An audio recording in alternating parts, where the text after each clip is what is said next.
Hi friends, welcome back. भाई, PM Modi के आगे झुका कतर, बदलना पड़ा अपना फैसला। मेरे ख्याल से वही जो हमारे 8 थे ना, उनको जो फांसी की बड़ी सजा दे रहे थे। मैंने कहा था करना है, करेंगे, करना चाहिए, छोड़ना नहीं चाहिए।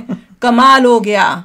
ये उनको पता चलना चाहिए कि ये इंडिया जो है ना, आज का इंडिया छोड़ेगा नहीं।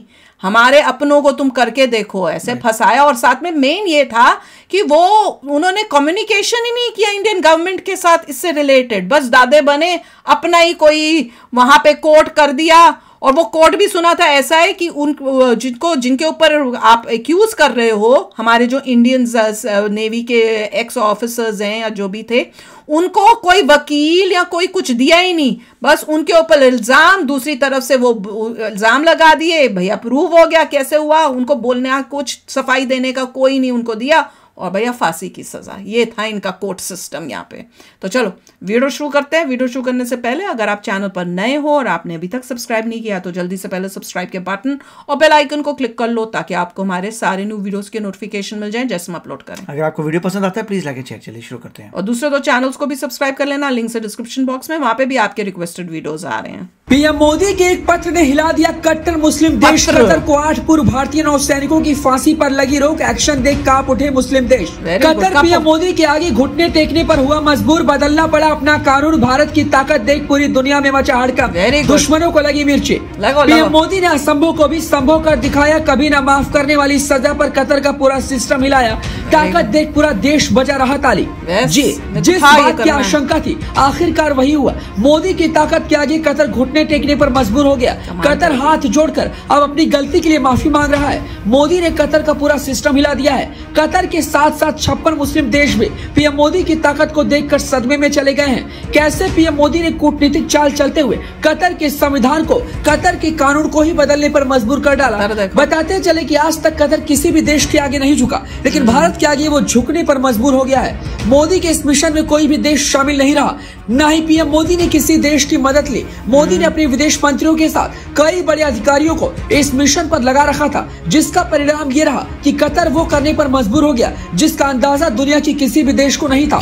कतर एक कट्टर इस्लामिक देश है। भारत के साथ इस देश के रिश्ते बड़े खराब है, लेकिन उसके बावजूद भी मोदी नाम का खौफ उसके अंदर ऐसा बसा कि वो सरेंडर करने पर मजबूर हो गया है। मोदी की ताकत देखकर पूरी दुनिया में खलबली मच गई है। बड़े बड़े देश भी सलामी ठोकने पर मजबूर हो गए हैं। मुस्लिम देशों को सबसे बड़ा झटका लगा है। कई मुस्लिम देश कतर के साथ अच्छी दोस्ती के लिए जाने जाते हैं और भारत से उनकी दुश्मनी है। ऐसे में कतर का झुकना इन सभी के लिए किसी झटके से कम नहीं है। कैसे 8 पूर्व भारतीय नौसैनिकों की फांसी पर कतर ने रोक लगाई है, कैसे ये मामला बढ़ा, फिर कैसे ये मिशन कामयाब हुआ, अब इसकी पूरी कहानी को हम आपको समझाते हैं। बताते चले कि कतर की एक अदालत ने 26 अक्टूबर को 8 पूर्व भारतीय नौसैनिकों की मौत की सजा सुनाई थी।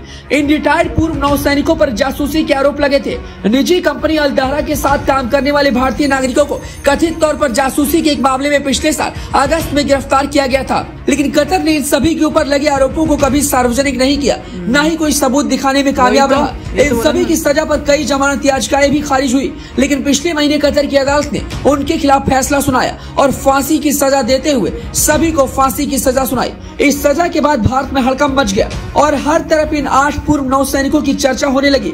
इनकी सजा के ऐलान के बाद में भारत के पूर्व नौसैनिकों के अधिकारियों ने कहा था कि जिन नौसैनिकों को कतर ने सजा सुनाई है, उन सभी ने भारतीय सेना में 20 साल तक अपनी सेवा दी है और 20 साल की सेवा में कोई दाग नहीं है। मतलब ये सभी के सभी कार्यकाल में अपने बेदाग रहे हैं। मामला बढ़ता देख कई पूर्व भारतीयों की वतन वापसी हो गई। अपने नौसैनिकों को बचाने के लिए पीएम मोदी और विदेश मंत्रालय पूरी तरीके से एक्टिव हो गए। कतर के कानून में किसी को एक बार फांसी की सजा दे दी जाए तो फिर उस पर रोक लगाने का कोई प्रावधान नहीं है, लेकिन मोदी ने ऐसी चाल चली कि कतर को अपना कानून तक बदलना पड़ा। अब ऐसे में खबर आई है कि कतर की अदालत ने 8 पूर्व भारतीय नौसैनिकों को दी गई मौत की सजा पर विचार करने और भारत की अपील को स्वीकार कर ली है। जानकारी के लिए बता दी कि मोदी और उनके अधिकारियों के प्रयास से कतर की अदालत ने बीते 23 नवंबर 2023 को फांसी की सजा को स्वीकार कर लिया है और अब अपील के जरिए जल्द ही इस पर सुनवाई शुरू करेगी। इन 8 भारतीयों में captain Navtej Singh Gill, captain Virendra Kumar Verma, captain Saurabh Vashisht, commander Amit Nagpal, commander Purnendu Tiwari, commander Sugunakar Pakala, commander Sanjeev Gupta और नाविक रागेश शामिल है।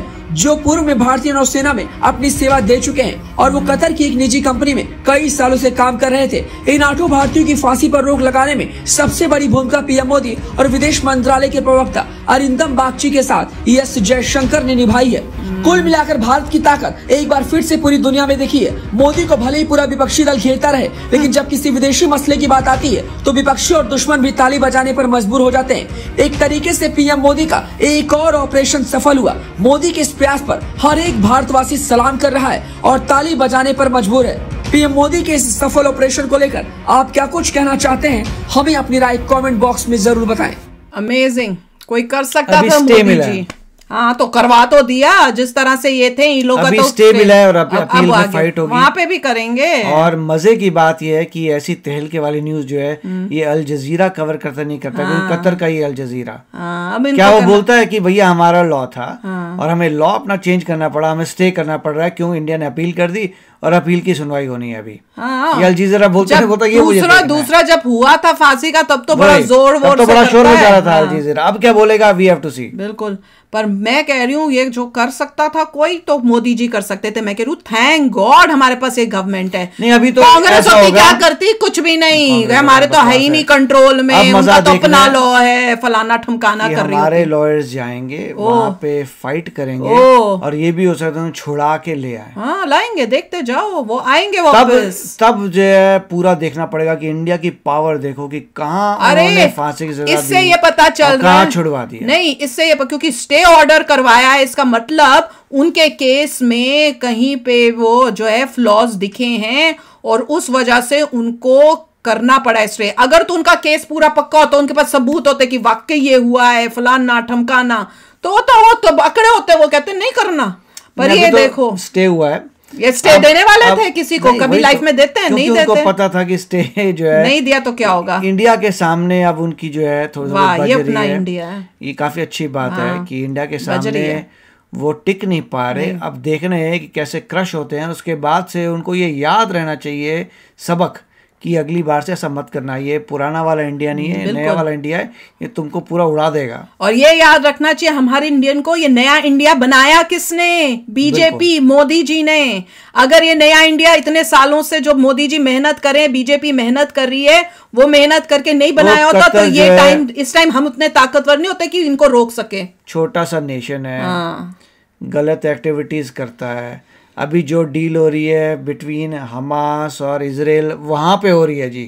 कतर वाले हेल्प करा रहे हैं डील में, कितने हॉस्टेजेस छोड़े जाएंगे, कितने नहीं छोड़े जाएंगे। मतलब हमास को यूएस भी काफी कंट्रोल रखता है कतर को, तो यूएस और इजराइल जो भी है वो डील कहाँ हो रही है? कतर में हो रही है। मतलब कतर का कॉन्टेक्ट है हमास से, वो देख लो। ये ऐसे और कहते भी है कि हमास के जो लीडर्स हैं वो दोहा में ही रहते हैं। वाह, ये कर लो बात। और बेरूट में रहते हैं, तो मतलब ये है कि वहां पे रहते हैं, वहां पे जाके डील हो रही है। देखो कहाँ कहाँ उसने अपने में डैगल के, इसीलिए खुद कहाँ कैसे काम कर रहे हैं और हमारे लोगों को कैसे कर रहे हैं, खुद के बड़े जैसे दूध धुल रहे हैं। जितने मिडिल ईस्टर्न कंट्रीज हैं वो कतर से इसलिए परेशान रहती हैं कि तेरे को कैसे कॉन्टेक्ट तेरा हमास में भाई, हमास के लोग तेरे देश में क्यों बैठे हुए हैं। तो ये सब प्रॉब्लम है। और चला है कतर बोलने इंडिया को। अब देखते हैं होता क्या है। आई होप कि इतना जबरदस्त हम अपील करें, इतनी जबरदस्त दलील देने की उनकी फट जाओ, बोले भाई आप तो कुछ नहीं कर सकते, आप लोग वापस जाओ, या बोल देंगे अच्छा हम आपको जो है थोड़े टाइम के लिए जेल में रखेंगे, छोड़ देंगे, चुप हो जाएगी न्यूज और छोड़ देंगे। We want to see that. होगा, ये देखते जाओ। इंडिया की ताकत अब इन लोगों को दिख रही है, पूरे दुनिया को दिख रही है। पंगा लोगे तो मुंह की खाओगे। तो चलो फ्रेंड्स, शेयर करना अपने थॉट्स। चलते हैं, मिलेंगे नेक्स्ट वीडियो में बहुत ही जल्द। Till then take care and bye bye. तो अगर आप मेरे इस चैनल पे नए हो तो जल्दी से सब्सक्राइब के बटन को हिट करो और बेल आइकन को क्लिक करो, ताकि आपको मेरा जब नया वीडियो मैं लगाऊं आपको उसके बारे में जल्दी से पता चल जाए।